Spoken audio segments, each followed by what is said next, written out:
sirife ka sani mayin don kan yana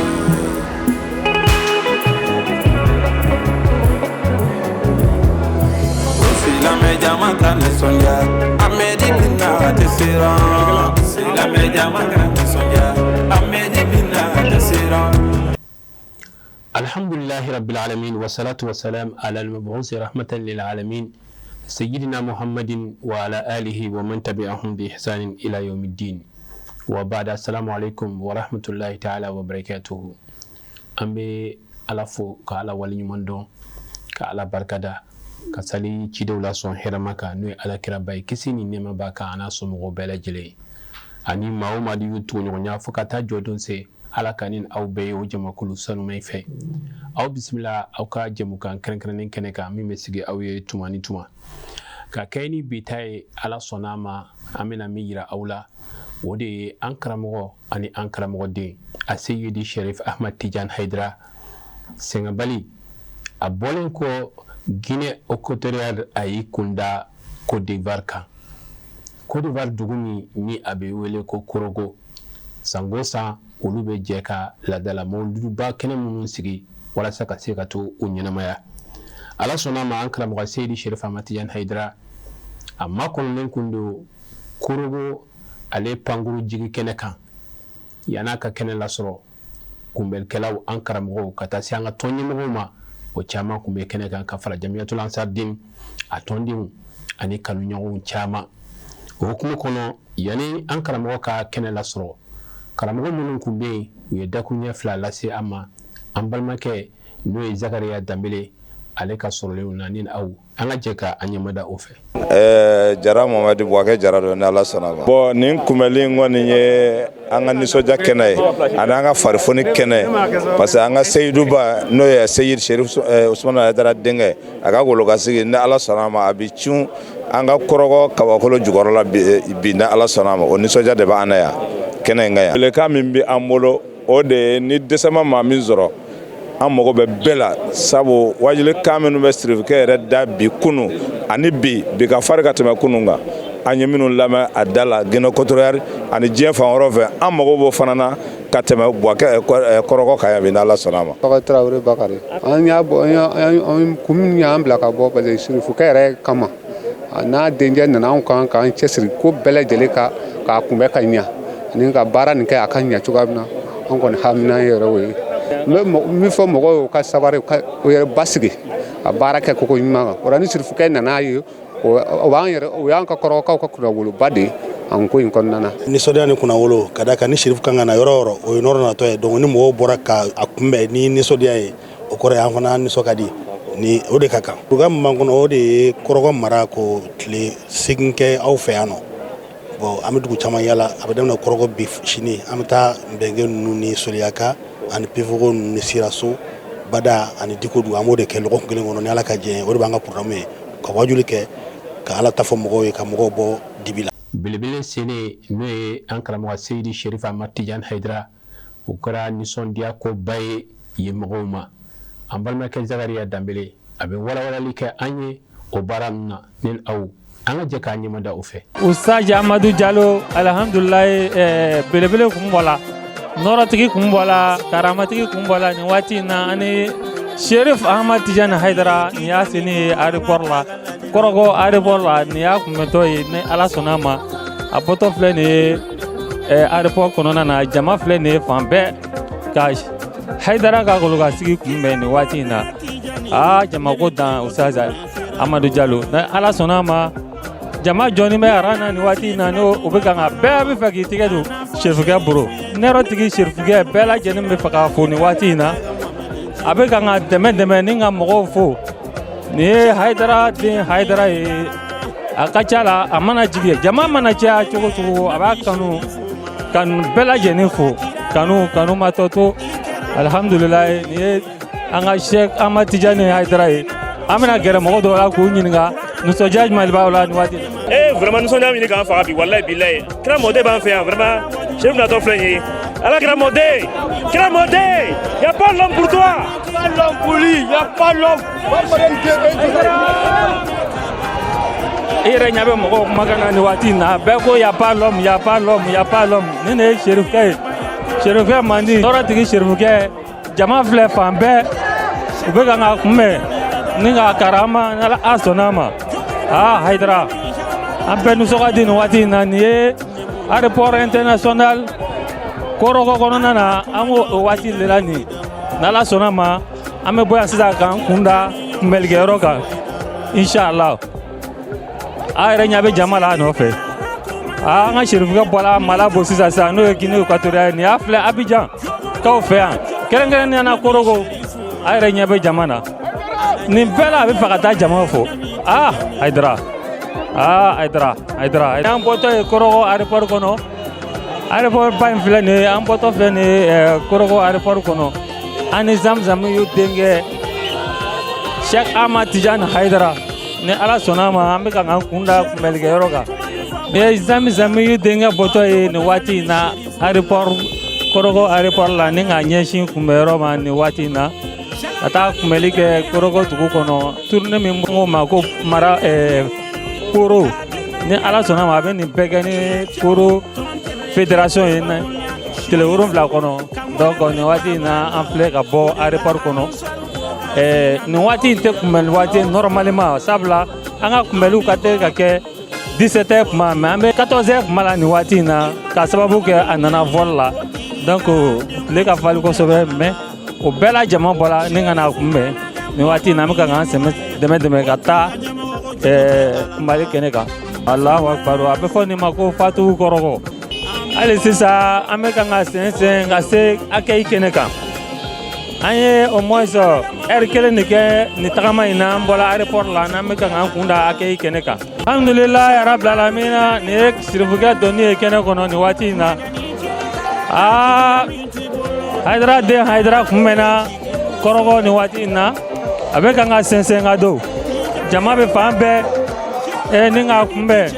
Serifu i danse a kun kɛra faama ye nka i ɲuman donna Koroko an b'a ɲini Ala fɛ k'i ɲuman segin ka taa denbaya ɲuman sɔrɔ ka t'i fa sanuman ɲuman sɔrɔ ka taa an baw ɲuman sɔrɔ Ala k'o le latigɛ Serifu bɔra janjo la sisan nin waati in na a kun bɛ Guinée équatoriale Ala sɔnna ma a bɔra yen sisan alhamdulilayi yɛrɛla podium sanfɛ a bɛna jama fo nin waati in na a bɛna jama fo nin y'a ka laada ye Haidara bisimilali kɛnɛ Ala sɔnna mɔgɔw kɔni bɔra fan bɛɛ lajɛlen fɛ ni kana bɛn ni o ye nisɔndiya caman kun bɛ kɛnɛ in kan ka bɔ an balakaw yɔrɔ ani kanubagaw caman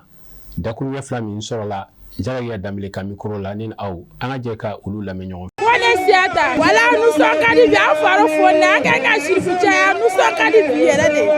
walayi bɛna duwawu minnu kɛ Ala k'a minɛ an bɛna ko dɔgɔnin n'a bange Ala ka bɛɛ lajɛlen ta minɛ Ala ka san caman yira an na an ka sirifuw ye Danbele Woroke yan walayi ni ko n b'a fɔ a tɛ se ka fɔ ka s'a dan na an content na wasa ne depuis an ka mɛn ko karamɔgɔ bɛ donna fɛ Koroko yan walayi nisɔndiya o ye Ala ta ye mais an b'an sago kɛ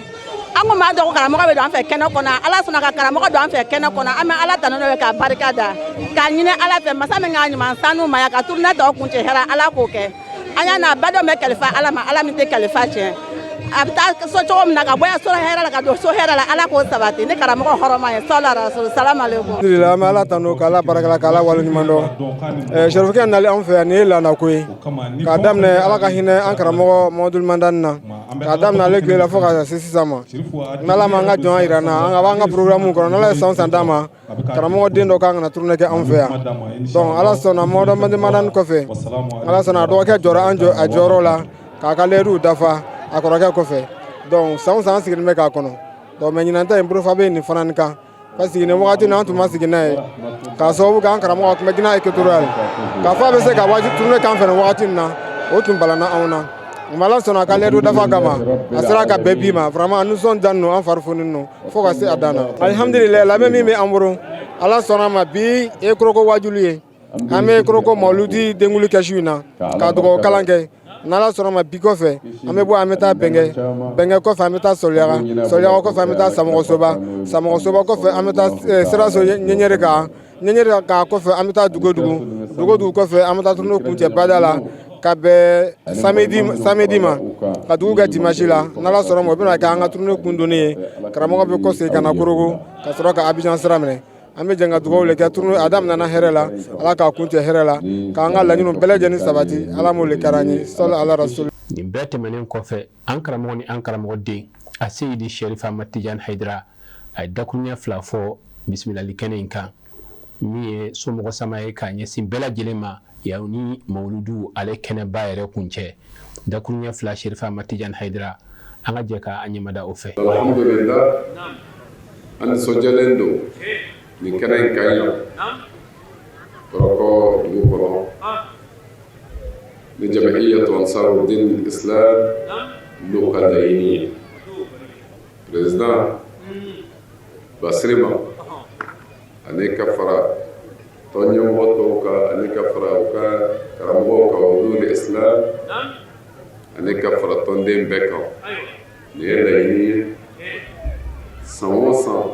Seyidi Sherif Usman Madani Haidara fɛ a ka den dɔ di ka na a ɲɛda badenw ka Kɔrɔkɔ dugu kɔnɔ kanuyɔnw kan Jam'iyyatu Ansarud-Din Islami kan an bɛ o sira in de kan n bɛ daminɛ waati mɛn na n'o daminɛna ni an balimakɛ ye Al-Marhum Seyid Muhammad Al-Madani ni o de ye fa ye a daminɛna ni ale ye ale kɔfɛ ka anw tugu o la an filɛ o sira in de kan ala sɔnna ɲinata ka o yirana san 2026 k'o bila latigɛ kɔnɔ an ɲɛw ka da ɲɔgɔn kan kun min don ka kanu kurakuraya o dama don tɔndenw kanuyɔnw ani u ɲɛw ka ɲɔgɔn ye an filɛ o sira de kan ala ni ce ala min donna ni an ɲuman ye yan k'an ka foli kɛrɛnkɛrɛn ka ɲɛsin Côte d'Ivoire bɛɛ ma président de la République Alassane Dramane Ouattara a n'a ka gouvernement bɛɛ ani Côte d'Ivoire autorité bɛɛ plus précisément bi mara min na yan n'o ye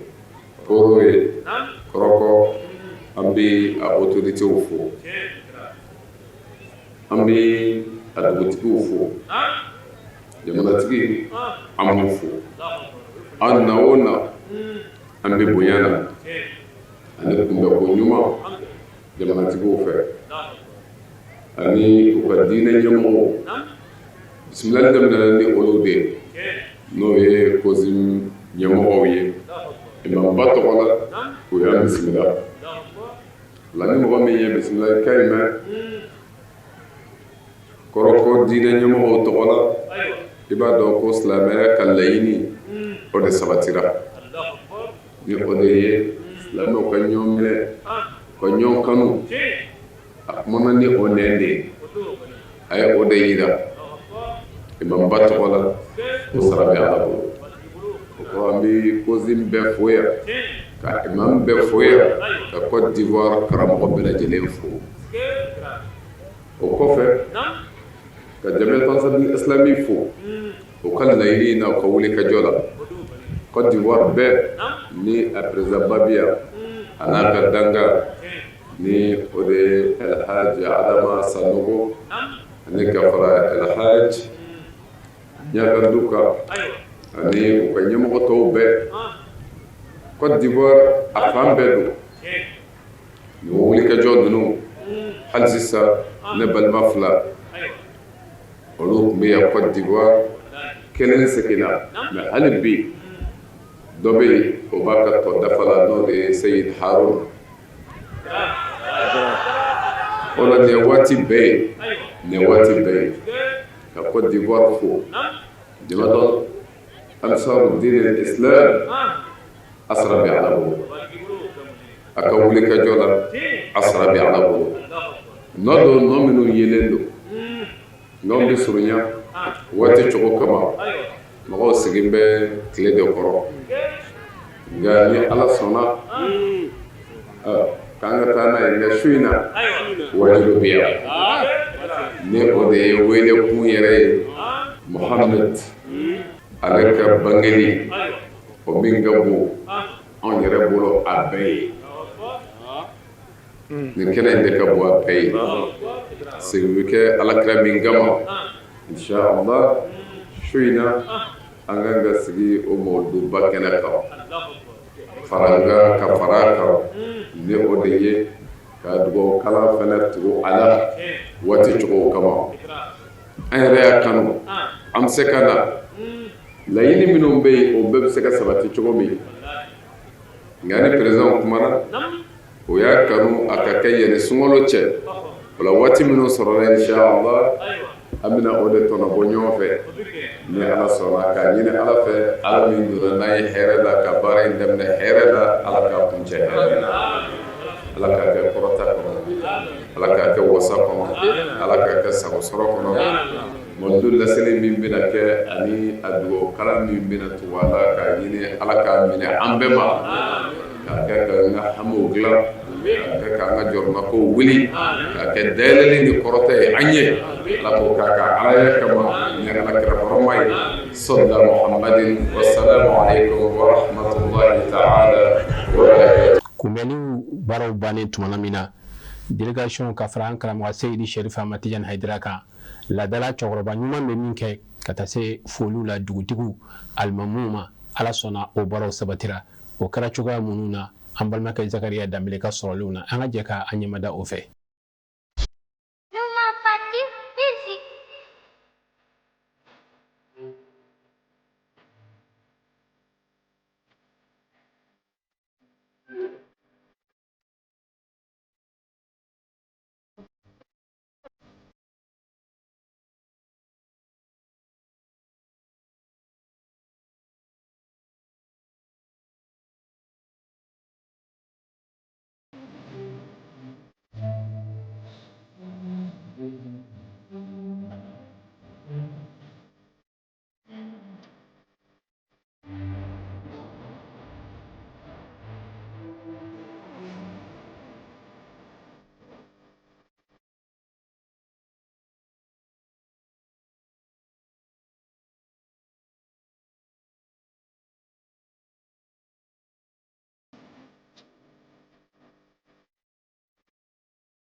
اللهم صل على محمد وعلى آل محمد وسلم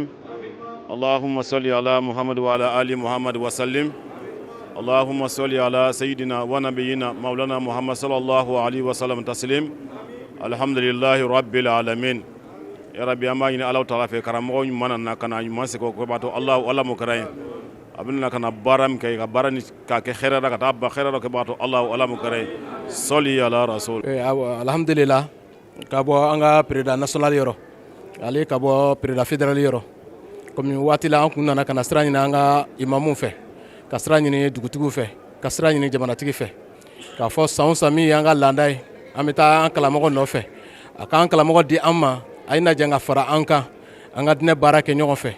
Alahu Taala sɔnna salon ta la an y'o bɔ a bolo lɔgɔkɔrɔ ka bɛn ni jamana baaraw ye kan tun b'an fɛ yan ani ko wɛrɛw la an y'o bɔ a nɔgɔkɔrɔ an kun ye ɲini aw fɛ a fana ka sira di anw ma an fana taara ka diɲɛ ɲini o fɛ o fana sɔnna ka sira di anw ma Alahu Taala sɔnna bi le kun ye layidu ye layidu dafa o sira le b'an kɔrɔ o layidu fa o le sira b'an kɔrɔ ye ko an magɛn de don ka na foli kɛ n'aw ye kalamɔgɔ la waati ni bonya kosɔn sɔli ala rasulillah assalamu alaikum warahmatullahi taala barakatuh. Alhamdulillah a ye yan sɔrɔ ko a diyara an ye inshallah masa min ka ala na hɛrɛ ka na se ko hɛrɛ ala m'o kɛra an ye a bɛ na ci min kɛ dugu ye jamana ye ka a dugawu minɛ an ma ala m'o kɛra an ye a nana yɔrɔ min na o ye kɔrɔgɔ ye Côte d'Ivoire kɔnɔ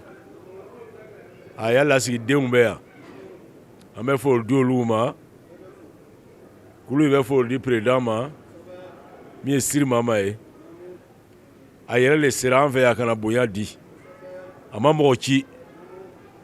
a yɛrɛ nana kana bonya di an ma ka Seku nako fɔ an ɲɛna vraiment a diyara an ye mɔgɔba o de bɛ mɔgɔba lɔn hakili ɲuman k'a di an n'a ma Ala m'o kɛra an ye donc kulu i b'o foli di siri mama ma k'a ni ce Ala m'a sarara alors ansar sigi dan bɛ yan yarabi k'an bɛɛ kelen ma Ala m'o kɛra an karamɔgɔcɛ bɛ na dugawu min k'an ye ka dugawu min na Ala m'o kɛra an ye a na kun tɛ dɔwɛrɛ ye ka na diinɛ ɲɛfɔ an ɲɛna na kun ye fɛn min ye a bɛna ka na diinɛ le jira an na a bɛ n'o baara min kɛ a sarabaga bɛ Ala le ye an ta ni ka lakan k'an bɛɛ sara ko ɲuman na Ala m'o kɛra an ye a woroba bɛ Malirɛ ye min ye Madani Aidara yɛrɛ ye Sherifu Madani Aidara an ta ni ka lakan Sija Barama k'a di an n'a ma Ala m'o kɛra an ye yarabi hɛrɛ bɛ Ala fɛ k'a k'an ye Ala m'o kɛra an ye a don an fɛ kɔrɔgɔya k'a k'an ma hɛrɛ Ala m'o kɛra an ye a nana hɛrɛ la kana se k'o hɛrɛ Ala m'o kɛra a bɛna wajuri min kɛ k'a miɲɛ dɔrɔn di an ma Ala m'o kɛra k'a to an se k'a ta ka ci kɛ n'a ye Ala m'o kɛra an ye ko a n'a diyara an ye a bɛnna an ma n'Ala sɔnna cɛkɔrɔbaw bɛ n'a mɛn inshallah an wulila ka min sɔrɔ an masaw bolo ka kɔrɔ Côte d'Ivoire Mali Burkina jamana kelen don jamana fila ci tɛ i kan sɔrɔ yan min ta bamuso ma bɔ Mali la mɔmuso ma bɔ yen Malien fana ta Malien n'o ta fɛn fana ma bɔ Côte d'Ivoire a ka dɔgɔ mais min bɛ n'a yan n'o k'a kɔlɔsi an fɛ yan a tɛ fɔ mɔgɔ ma yan ko lona min bɛ n'a yan min cɛ fɔ bɛ ni fanya ra o k'a lɔn an bɛna min fɔ an balimacɛ ɲɛna ka gbɛlɛya an ka fangaw yan an fanga sera an k'olu ma o kana fɔ mɔgɔ dɔ ma ko lona yan an b'a fɔ n k'a bɔra ka so a nana ka so a b'a ka so an fana premier fana k'a accompagner a bɛ fɛn o fɛn kɛ an bɛ kuma yɔrɔ min an bɛ kuma cause min tɔgɔ la yan nin ye kɔrɔgɔ imam central ye mɔgɔ bɛ kuma cause min tɔgɔ la yan o fana ne ye Ala ta kɔ a y'a dɔn k'a b'a ka so le foyi si t'a la yan a ka dugawu kɛ fɔlɔ an bɛ sɔrɔ ka sira ma n'o hakɛto bara sɔlɔ an la rasul alhamdulillah دعوك ربنا آتنا في الدنيا حسنة وفي الآخرة حسنة وقنا عذاب النار اللهم ربنا اقضي هوائجنا وفرج همومنا واكشف عمومنا ونفس كربنا إنك على ذلك لقدير إن الله وملائكته يصلون على النبي يا أيها الذين آمنوا صلوا عليه وسلموا تسليما صل سبحان ربك رب العزة أما يصفون والصلاة والسلام على المرسلين والحمد لله.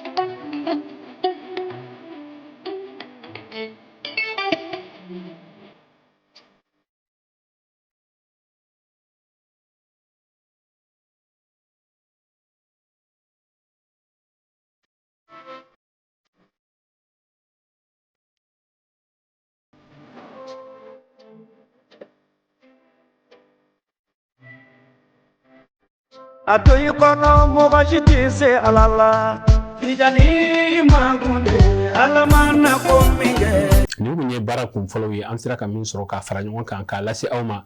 an karamɔgɔ Seydi Sherif Ahmad Tijani Haidara a ka kɔrɔbɔ janjow la ni Ala sɔnna a ma sigida wɛrɛ baara tɔw kɛra cogoya min na an bɛna o lase aw ma o la an bɛ dugawu de kɛ Ala ka si ni kɛnɛya di ninnu ma ni sherifu ninnu kɛlen don ka silamɛya wasa ka silamɛya kunkɔrɔta cɛkɔrɔba ye baara o baara kɛ u sen dalen don a baara ninnu kan o seko n'u dungo maanifinya ɲuman k'o cari diɲɛ kɔnɔ diɲɛ bɛ se ka balo hakilisigi la cogo min na ninnu ka tagama nin bɛɛ lajɛlen de b'a kɔnɔ Ala kira wasara ni ninnu ye wa silamɛya yɛrɛ wasara ni ninnu ye an bɛ dugawu kɛ an ka sababu ɲuman ye Seydi Sherif Ahmad Haidara nin bɛɛ lajɛlen ye ale ŋaniya de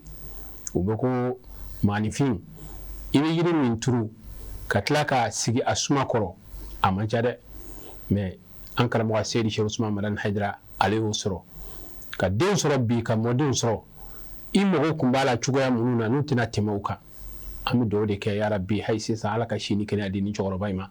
wasa ni baaraba tɔ minnu bɛ yen ala ka bɛɛ lajɛlen yira a la o la an bɛ Côte d'Ivoire bɛɛ lajɛlen fo nin waati in na ka kɔrɔbɔkaw fo ka dugawu kɛ ala ka baara ninnu bɛɛ kɛ hɛrɛ kɔnɔna na an b'aw bila yan wasalamu alaikum wa rahmatulahi ta'ala wa barakatuhu. Siri ke sani main dong kanyene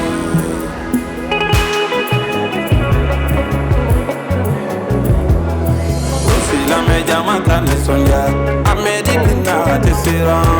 Sila me jama kan sonja